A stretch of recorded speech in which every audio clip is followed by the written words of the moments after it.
안녕하십니까. 목요일 아침 여수 MBC 뉴스투데이입니다. 여수 경제를 뒷받침하고 있는 관광산업이 예전 같지 않습니다. 연관 업종들이 타격을 받으면서 여수 관광에 변화가 필요하다는 목소리도 커지고 있는데요. 여수의 상황과 해법에 대해 관광 전문가들은 어떤 생각인지 들어봤습니다. 문형철 기자입니다. 올해 1월부터 6월까지 여수 주요 관광지의 입장객은 550만 명. 지난해 같은 기간보다 4%가량 늘었습니다. 하지만 숙박률과 체류 시간 등은 감소해 연관 업종은 오히려 불황을 겪고 있습니다. 주말 같은 경우에는 그래도 어지간한 업소들이 거의 만실됐었거든요. 지금은 한 50% 정도가 만실 찰까요? 여수가 전국적인 관광지로 부상한 건 엑스포가 열렸던 2012년. 밤바다를 테마로 내세운 지 10년이 넘었고 그 사이 다른 지자체들이 관광 인프라를 도입하면서 여수 관광은 경쟁력을 잃고 있습니다. 케이블카뿐만 아니라 유사 관광 시설이 굉장히 많이 생겼잖아요. 그러다 보니까 여수만이 가지고 있던 장점이 이제 흐릿해진 거죠. 여수 관광의 재도약을 위한 해법으로 대다수의 전문가는 섬을 지목했습니다. 섬이 가지고 있는 스토리나 특색을 적극적으로 발굴하고 이를 체류형 관광 상품이나 이벤트와 연결하면 다른 지역과 차별성을 둘 수 있다는 겁니다. 조금 불편하게 배를 타고 들어가더라도 그 안에서 독특한 경험을 할 수 있는, 체류하면서 할 수 있는 그런 콘텐츠들. 또 지속 가능하고 경쟁력 있는 콘텐츠를 발굴, 운영하기 위해서는 주민들의 참여가 중요하다고도 강조했습니다. 관광객들을 계속 유입시키겠다는 목적은 동의는 하지만 지역 주민이 만족을 해야 돼요. 일자리 창출도 같이 병행하면서 관광 산업을 활성화시켜야 여수다운 콘텐츠 여러 가지 또 해법들을 아마 발견할 수 있지 않겠나. 빠르게 변화하는 관광 트렌드에 대응하기 위해 강진과 해남, 영암이 연계 관광 프로젝트를 시작한 것도 여수에 시사하는 바가 적지 않습니다. 한 지역에서 정책을 펼친다 그래서 그것만 보고 가지는 않거든요. 경제를 키우는 게 가장 중요한 부분이고. 전문가들은 또 여수 동부권에 편중된 관광객을 서부권인 화양 지역 등으로 분산하기 위해 홍보를 강화하고 교통 인프라를 확충하는 것도 여수 관광 활성화를 위한 과제로 지목했습니다. MBC 뉴스 문형철입니다. 요즘 10경기 무패를 달성하며 K리그2 2위를 달리고 있는 전남 드래곤즈는 유소년 선수 육성에도 힘을 쏟고 있습니다. 어릴 때부터 축구 유망주를 길러내 프로 무대로 진출할 수 있도록 선순환 구조를 만들어가는 중인데요. 이 같은 유소년 육성이 최근 상승세에 큰 힘이 되고 있습니다. 김단비 기자입니다. 전남 드래곤즈 유니폼을 입고 축구장을 누비는 앳된 얼굴들. 프로 선수를 꿈꾸는 전남 드래곤즈 유소년 축구팀 광양제철고 학생들입니다. 아직 고등학생이지만 이 중에선 K리그를 누빈 선수도 있습니다.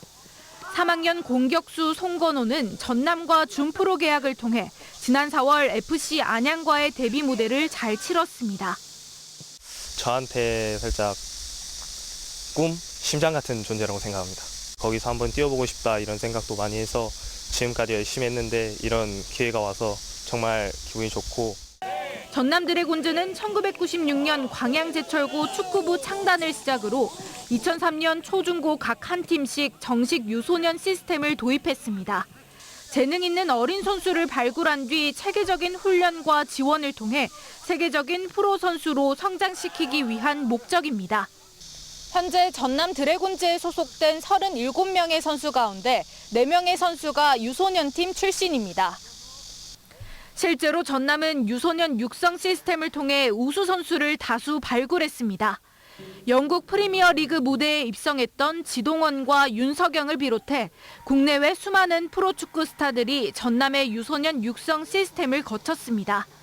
지난해 전남에 입단한 이후 올해 2득점 2도움을 기록하며 드래곤즈 상승세에 한몫하고 있는 신인 선수 박태용도 유소년 팀이 낳은 인재입니다. 매 경기마다 제가 볼보이로 가는데 어떻게 하면 저기에서 저 형들처럼 경기를 뛸 수 있는지 또 맨날 생각을 해서 열심히 하다 보니까. 전남 드래곤즈는 프로팀 훈련 참여 확대와 멘토링 등을 통해 유소년 축구 저변을 다지고 지역 출신 선수 비율도 점차 늘릴 계획입니다. 우리 지역에 있는 선수들을 키워서 그게 어떻게 보면 지역에 계신 분들의 관심과 사랑을 받는 부분이거든요. 좀 지역에 좋은 인재들을 좀 찾으려고. 전남 드래곤즈의 유소년 육성 시스템이 축구 유망주를 키워내는 산실로 자리 잡아가고 있습니다. MBC 뉴스 김담입니다. 순천시가 지역 내 소상공인들의 경영 안정과 사회 안전망 강화를 위해 소상공인 고용보험료를 지원합니다. 순천시는 어제 근로복지공단과 업무협약을 체결하고 관내 1인 소상공인들의 경영 안정과 사회 안전망 강화를 위해 국비 50에서 80%, 시비 20%를 지원해 최대 100%까지 고용보험료를 지원합니다. 이와 함께 시는 지역 소상공인의 안정적인 생활과 경영 안정화를 위해 올해 150억 원 규모의 소상공인 정책 자금을 지원하고 그 대출 이자의 5%를 최대 2년간 지원하는 등 다양한 소상공인 지원 정책을 추진하고 있습니다. 전라남도가 운영하는 온라인 쇼핑몰 남도장터가 생산비 폭등 등으로 어려움을 겪는 한우 농가를 돕기 위해 어제부터 3주 동안 한우 특별 할인 행사를 진행합니다. 남도장터는 꽃등심과 안심, 한우 선물 세트 등 400여 개의 상품을 20% 할인가에 판매하고 할인 쿠폰도 1인당 3장씩 제공하는 한편 복날을 맞아 농수축산물도 최대 20% 할인 판매할 예정입니다. 지난달 만 19살의 나이로 전주의 한 제지 공장에서 일하다 숨진 청년의 소식에 많은 분들이 안타까워했죠. 이 청년은 올해 순천의 한 특성화 고등학교를 졸업하고 첫 직장에 입사한 지 6개월밖에 되지 않았습니다. 지역 노동계와 시민사회는 청년의 빈소가 마련된 순천의료원에서 작은 추모제를 열고 마지막을 함께했습니다. 유민호 기자입니다. 남 이야기 함부로 하지 않기, 겁먹지 말기, 기록하는 습관 들이기. 전주의 한 제지 공장에서 홀로 작업 중 숨진 19살 청년 노동자의 수첩입니다. 영정 앞에는 청년이 좋아했던 과자가 놓였습니다. 순천의 한 특성화 고등학교를 올해 졸업했는데 추억을 떠올린 교사들이 직접 올려둔 겁니다. 이 청년은 지난달 중순 작동이 멈춘 기계를 점검하려 설비실에 혼자 들어갔다 숨진 채 발견됐습니다. 유족과 사측 전주페이퍼는 사망 원인 등을 두고 입장이 엇갈렸고 지난 8일 합의에 이르면서 3주 만에 장례 절차에 들어갔습니다. 순천의료원에 마련된 빈소에서 청년의 마지막을 함께하기 위한 작은 추모제가 열렸습니다. 전주로 찾아가면 혹시 가족에게 누가 될까 고민했던 음악교사는 관악부로 인연을 맺은 제자와의 기억을 담담히 꺼냈습니다. 후배들은 그를 위한 음악, 천개의 바람이 되어를 연주했습니다. 왜 세상에는 그렇게 착하고 예쁘고 아름답고 선하고 이런 애들을 먼저. 지역 시민사회와 노동계 100여 명이 빈소를 지켰고 유족을 위로했습니다. 다시는 이런 비극이 반복되지 않도록 힘을 모으겠다고 다짐했습니다. 출근길이 자신의 안전과 목숨을 걱정하는 맞바꾸는 길이 될 수도 있는 이런 노동자들이 살아가는 이 현실에 대해서 함께 마음이 아프고. 지난해 산업 현장에서 사고로 목숨을 잃은 노동자는 812명. 이 가운데 18세에서 34세 청년 60명이 집으로 돌아오지 못했습니다. MBC 뉴스 유민호입니다. 순천 바닷가 일대에서 비브리오 폐혈증 균이 검출됐습니다. 순천시는 최근 전남도 보건환경연구원에서 채수한 순천 상내리 와온해변, 별량면 화포해변 바닷가에서 비브리오 폐혈증균 검출이 확인됐다고 밝혔습니다. 시는 급성 발열, 오한 등 증상을 동반하는 비브리오 폐혈증균 치사율이 50%에 이르는 만큼 해산물을 반드시 익혀 먹는 등 예방수칙을 준수하고 기저질환을 가진 고위험군의 경우 각별한 주의를 당부했습니다. 고흥군청 공무원들의 자발적인 성금과 건축 관련 단체 재능 기부, 주민들의 기부 등으로 추진된 31번째 천사랑의 집이 완공됐습니다. 고흥군은 최근 두원면 동신마을에서 제31호 천사랑의 집 기증식을 가졌으며 이번에 마련된 61.65제곱미터 규모의 조립식 주택이 어려운 이웃들에게 안락한 주거 공간이 되고 이를 통해 마을 전체가 하나가 되는 계기가 되길 바란다고 밝혔습니다.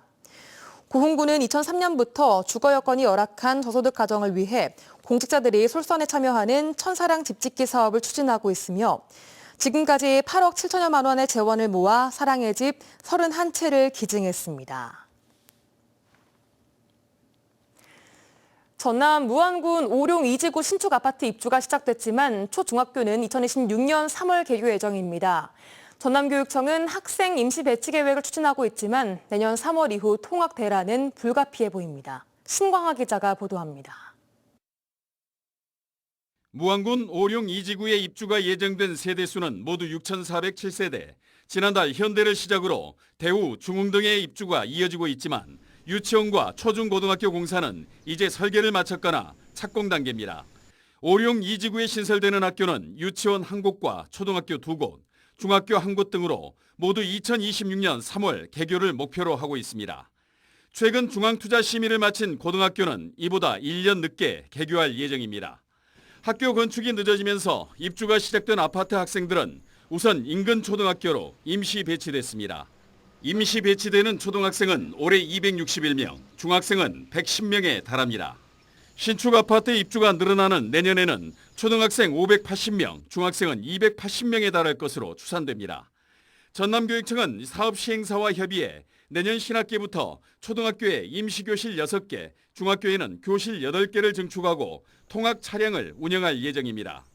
그 다음 연도 3월 1일 개교이기 때문에 인근 학교, 오룡초나 남학초에 빈 교실이 있기 때문에 여유 교실이 있기 때문에 그쪽으로 배치하는 것으로 지금 계획을 하고 있습니다. 교육당국은 또 오룡 2지구 입주자 카페 등에서 논란이 되고 있는 초등학교 통학구역 문제는 내년 상반기 의견 수렴을 거쳐 합리적으로 조정하겠다고 밝혔습니다. 향후 3년간 광주 전남 최대의 신규 입주가 이어지는 오룡 2지구. 학교 시설이 늦어지면서 예고된 통학 대란을 겪어야 하는 입주민들의 불만이 높아지고 있습니다. MBC 뉴스 신광하입니다. 여수 세계박람회 총감독으로 박명성 감독이 위촉됐습니다. 박명성 총감독은 40년 넘게 연출가와 공연 프로듀스 등으로 활동해 왔으며 전국체전과 U20 월드컵, 광주 하계 유니버시아드 개폐회식의 총감독을 역임했습니다. 박 총감독은 섬박람회를 섬의 가치를 재조명하고 인류와의 공존을 모색하는 미래지향적인 축제로 만들겠다는 포부를 밝혔습니다.